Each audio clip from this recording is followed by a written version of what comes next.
I'm standing in a junkyard in the rain, staring at my father's rusted truck. Inside that truck is a box I've been searching for my entire adult life, though I didn't know it until today. Inside that box are letters my father wrote but never sent, explaining why he vanished when I was 12 years old. For 23 years, I hated him.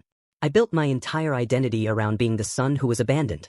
But those letters are about to destroy everything I thought I knew about the man who left us. And the truth? The truth is going to break me before it sets me free. Welcome to my Reddit diaries, where every story reveals the unseen battles within families. Don't forget to subscribe and tell me in the comments, where in the world are you watching from? The morning my father disappeared started like any other Tuesday. I woke up to the sound of my alarm clock at 6:30, stumbled to the bathroom, and shuffled downstairs expecting to find him at the kitchen table with his coffee and newspaper like always. Instead, I found my mother sitting alone in the dim morning light, her hands wrapped around a mug that had gone cold hours ago. Her eyes were red and swollen. She wasn't looking at anything in particular, just staring at the empty chair across from her. I was 12 years old enough to know something was terribly wrong, young enough to hope I was misreading the situation. "Mom," I said, "where's Dad?" She looked up at me then, and I watched her face transform. The devastation vanished behind a practiced smile that didn't reach her eyes. She stood up, smoothed her robe, and started pulling out cereal boxes. "He had to leave early for work, sweetie. Big project. His truck's not in the driveway. That's because he drove it to work.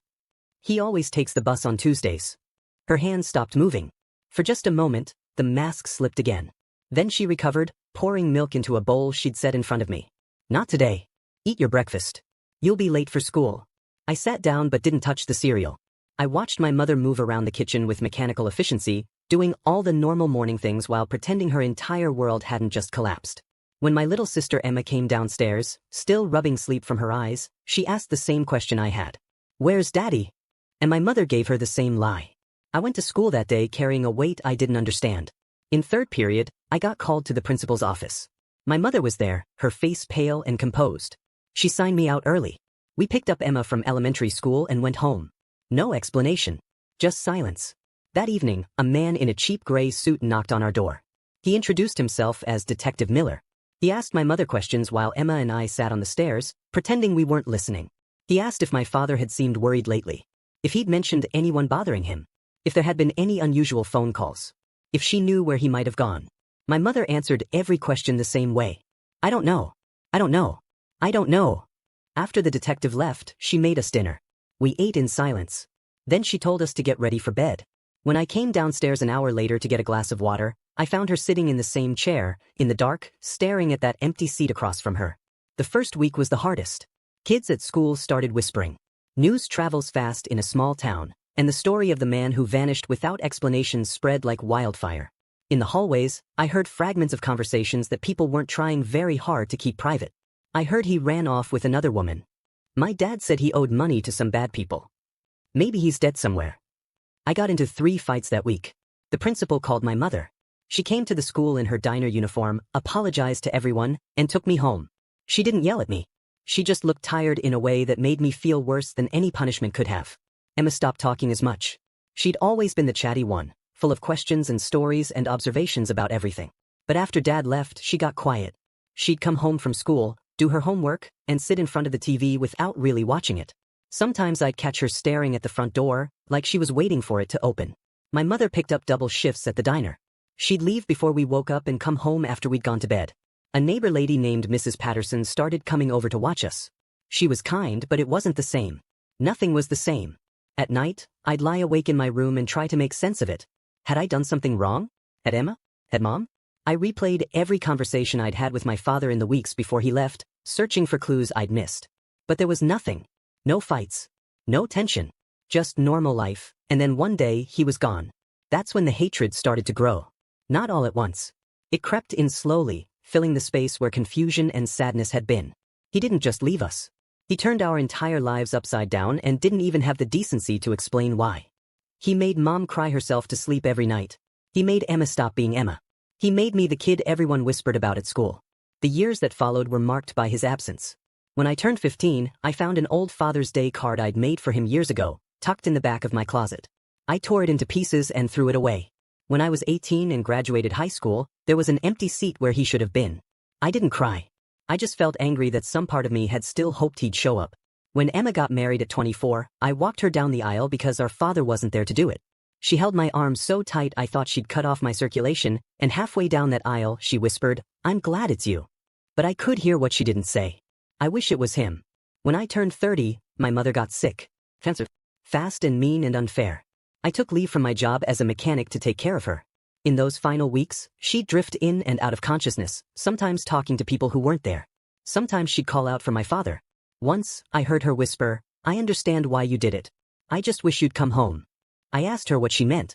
She just smiled sadly and said, "He loved you both so much. I wish things had been different." She died without explaining, and I buried her next to an empty plot that would never be filled. 5 years later, I was 35, divorced, childless, and working in the same garage where I'd started as a teenager. My life had become small and predictable, which was exactly how I wanted it. No surprises. No disappointments. No one close enough to leave. Then Marcus called. Marcus had been a friend of my parents, back before everything fell apart. I hadn't heard from him in years. His voice on the phone was hesitant. "Figured. I know this is out of nowhere, but I thought you should know. I found your dad's truck.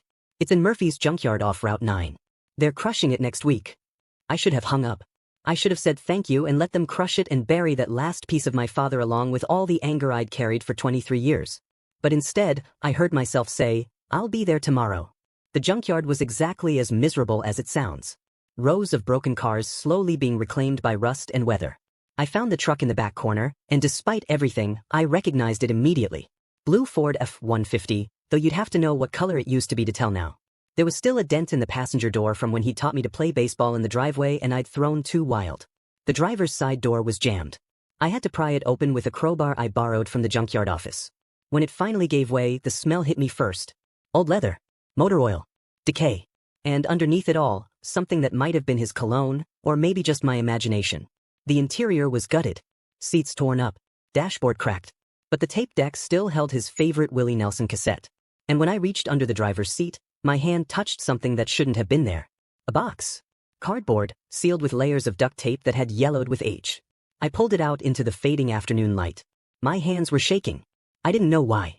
This was just a box. Just trash left in a dead man's abandoned truck. But something in my chest had started to crack open, and I wasn't sure I could close it again.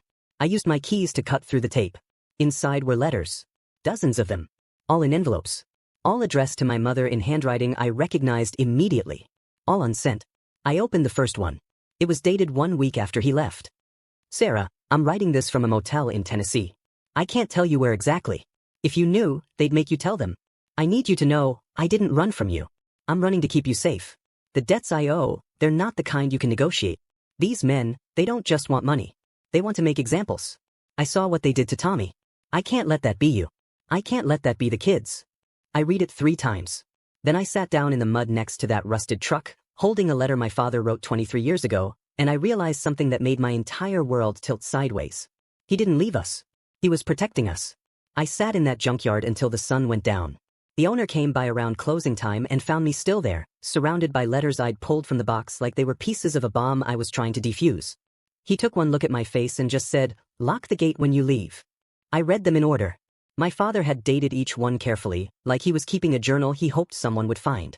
The early letters were frantic, apologetic, desperate. He wrote about the motel rooms he was hiding in, the cash jobs he was working, the constant fear that he'd led danger right to our doorstep by existing at all. Letter number 3 was where the story really started. "Sarah, I need to explain how this happened. You remember when Frank invited me to that poker game last year? Said it was just the guys from the factory, nothing serious, a way to unwind after shifts. It started innocently enough. $20 buy-in. Beer and cards and shop talk. I won a little. Lost a little. It felt good to have something that was just mine, you know? Something outside of work and bills and trying to keep everything together." He wrote about how the games got bigger. How different men started showing up, men who didn't work at the factory. Men in expensive watches who carried themselves like violence was always an option. How the buy-ins went from $20 to $200 to $2,000. I got cocky. I won 3 games in a row and thought I'd figured out some system. So when I was down on a bad hand, I borrowed money to stay in. Told myself I'd win it back. I didn't. I borrowed more. And then more. By the time I realized what kind of men I was borrowing from, I was $40,000 in the hole. $40,000. In 1997, that might as well have been $1 million. We were barely making ends meet as it was. My mother worked at a diner. My father worked at a factory. We lived paycheck to paycheck with nothing left over. The next letter was dated 2 weeks before he disappeared. They came to the house today while you were at work. I was in the garage. 2 men I'd never seen before. They didn't threaten me directly. They didn't have to. One of them picked up Emma's bike and said, "Pretty little girl you've got. Looks just like you." Then they left. That's when I knew I had to run. I stopped reading and looked up at the darkening sky. A dead cat on the porch. Men watching Emma. My father hadn't been a coward. He'd been terrified. And he'd made the only choice he thought would keep us alive. I kept reading. The middle letters, dated 6 months to a year after he left, were different. Less panicked. More resigned. He wrote about the jobs he was working under fake names. Loading docks. Night security. Construction. Anything that paid cash and didn't ask questions. He wrote about sending anonymous money orders to our address, small amounts that wouldn't draw attention. I sent $200 today. I know it's not enough. I know you're struggling. But it's all I can spare and still keep moving. I stay in each town for a few weeks, then move on. I can't risk putting down roots. Can't risk them tracking me back to you. I thought about all those years when Mom worked double shifts and we still barely scraped by. I thought about the times when unexpected money would appear, $20 tucked in the mailbox or a money order with no return address. Mom would just say someone at the church was helping out. I never questioned it. He wrote about driving past our house once, parking 3 blocks away just to catch a glimpse of us. He described watching me walk to school, watching Emma play in the yard. He mentioned a black sedan that was always parked nearby, and how he'd driven away before they could spot him. I wanted to run to you. God, I wanted to run to you so badly. But I saw them. Still watching. Still waiting. They know I'll come back eventually. They're patient. And I can't give them what they want. The letters from year 2 were about hope. He'd gotten connected with a long-haul trucking company that ran dangerous routes. Drug territory, smuggling corridors, places where people didn't ask too many questions. The pay was good. He started putting money aside, paying down the debt in small increments through intermediaries. I'm making progress, Sarah. Slow but steady. Another year, maybe 2, and I'll have it paid off. Then I can come home. We can explain everything to the kids. They'll be angry at first, but they'll understand. We'll be a family again. But then came letter 15. The man I owed money to died. Heart attack. I thought maybe that was it. Maybe his death would wipe the slate clean. But his son took over the operation. And he doubled everyone's outstanding debts. Says it's interest for the years we've been paying. Says if we don't like it, we know what happens to people who don't pay their debts. I'm back to 0, Sarah. Worse than 0. I don't know if I'm ever coming home. I had to stop reading. My hands were shaking too badly to hold the pages. I thought about my father, alone in some motel room, writing these letters he knew he'd never send, watching his hope die one word at a time. I was about to put the letters back in the box when headlights swept across the junkyard. Marcus pulled up in his old Chevy and got out. He'd given me enough time alone, but now he had something to say. Thought you might still be here, he said. You knew about this, I said. It wasn't a question. Marcus nodded. Your mother hired me. Year after he left. She wanted to know if he was alive, if he was coming back, if there was anything she could do. I found him. Tracked him through the jobs, the money orders, the paper trail. I told her what I found. Which was that he was telling the truth about all of it. The debt, the threats, the men watching your house. I confirmed it all. And I told her the same thing I'm about to tell you. Your father tried to come back. After your mom got sick, he found out somehow. He made a deal with the people he owed. Said he'd work for them, full-time, doing their runs if they'd clear the debt and leave you all alone. So where is he? My voice came out harder than I intended.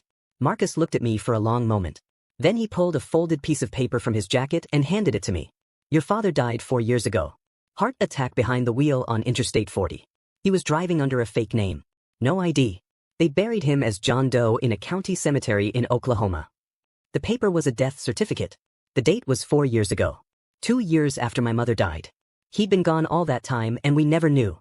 There's one more letter, Marcus said quietly. It's at the bottom of the box. He wrote it for you and Emma. I think you should read it with her. I looked down at the box. At the dozens of letters I'd already read. At the ones I hadn't gotten to yet. At the weight of 23 years of misunderstandings sitting in a cardboard box in a junkyard. I need to call my sister, I said. Emma arrived at my apartment the next morning with her husband David and their 2 kids. I hadn't told her much over the phone, just that I'd found something about Dad and she needed to see it. She walked in carrying that guarded expression she'd worn since we were kids, the one that said she'd learned not to hope for anything good. This better be important, she said. I had to pull the kids out of school. I gestured to my kitchen table where I'd laid out the box and the letters. Sit down. She saw the box and froze. Her face went pale. Is that Dad's? I found it in his truck. Emma, there's a lot you need to know. For the next hour, I walked her through everything. The letters, the debt, the threats, Marcus's investigation, the death certificate. She read some of the letters herself, her hands trembling as she turned the pages. David kept the kids occupied in the living room while we went through it all. When I finished, Emma just sat there staring at the pile of letters. Then she said, I named my son after him. What? Michael. My son. I told everyone it was after David's grandfather, but it wasn't. It was always for Dad. I just couldn't admit it out loud. She started crying then, not the gentle tears of sadness but the kind of crying that comes from somewhere deep and broken. Her whole body shook with it. I moved around the table and held her while she sobbed into my shoulder. I spent so much money on therapy, she said between gasps. So many years trying to understand why he didn't love us enough to stay. And he was dying alone on a highway thinking we hated him. He knew we loved him, I said, though I wasn't sure I believed it. How could he know? We never told him. We never got the chance. I pulled back and showed her the last envelope. Marcus said there's one more. Written for both of us. I wanted to wait for you. She wiped her eyes and nodded. Open it. The letter was longer than the others. His handwriting had gotten shakier, like his hands weren't steady anymore. It was dated 6 months before he died. To my son and daughter, when you're ready to read this. I'm writing this knowing I'll never be brave enough to send it. I'm dying, I think. My chest hurts most days and I don't have insurance to check. Fitting, I suppose. I couldn't protect you by staying, and I couldn't save myself by running. I don't expect forgiveness. I don't even know if you'll ever read this. But I need to say it anyway. I loved you every single day. In every motel room, every truck stop, every lonely highway mile, I carried you with me. Emma's hand found mine on the table. I kept reading. Son, I saw you once when you were 16. You were playing basketball at the park by Henderson Street. You'd gotten so tall. You had my jump shot. I was so proud I cried in my truck for an hour. I wanted to run to you, but the black sedan was still there. Always watching. Daughter, I snuck into the back of your high school graduation. Sat in the very last row wearing a baseball cap and sunglasses. When they called your name and you walked across that stage, I thought my heart would burst. You looked just like your mother. Emma made a sound like she'd been punched. He was there. He was always there, I said. Just not the way we needed him to be. I finished reading. I failed you as a father. But I never stopped being one. That's all I wanted you to know. Voice. P.S. There's a life insurance policy. Small, but it's something. I worked under different names, but Marcus knows how to find it. Make sure your mother gets it. Tell her I'm sorry. Tell her she was the only good choice I ever made. We sat in silence for a long time. Emma's kids came running and asking for snacks, and the normalcy of it, the simple innocence of children who'd never known this kind of loss, made everything feel more real somehow. I want to bring him home, Emma said finally. What? His body. He's buried in Oklahoma as John Doe. He deserves a name. He deserves to be next to Mom. It took 3 weeks to arrange. Marcus helped us navigate the legal paperwork.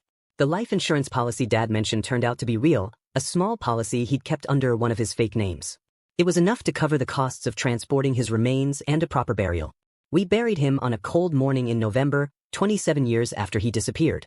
Just Emma, me, David, Marcus, and a handful of people who remembered the man Dad used to be. The kids played in the fallen leaves nearby while the pastor said words about redemption and sacrifice. When it was my turn to speak, I stood at the grave and looked at the headstone we'd chosen. It had his real name on it, his real dates, and underneath, the words Emma had insisted on. He loved imperfectly but completely. My father was a coward and a hero, I said. He was a gambler who lost everything and a protector who gave everything. He was the man who left us and the man who never stopped watching over us. For years, I hated him. But now I understand. Love doesn't always look like staying. Sometimes it looks like sacrifice. Sometimes it looks like dying alone on a highway so your kids can live safely at home. Emma stepped forward and placed a photo on the casket. It was from before he left, the 4 of us at a lake, all of us smiling like we'd never heard of heartbreak. I forgive you, Dad, she whispered.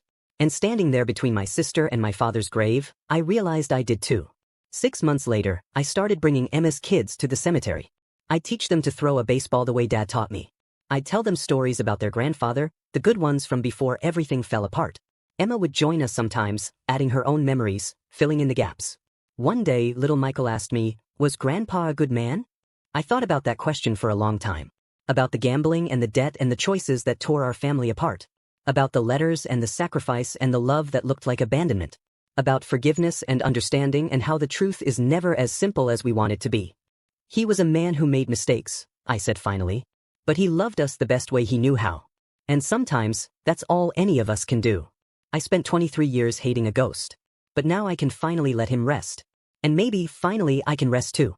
We spend so much time judging people by their choices, we forget to ask what choices they had.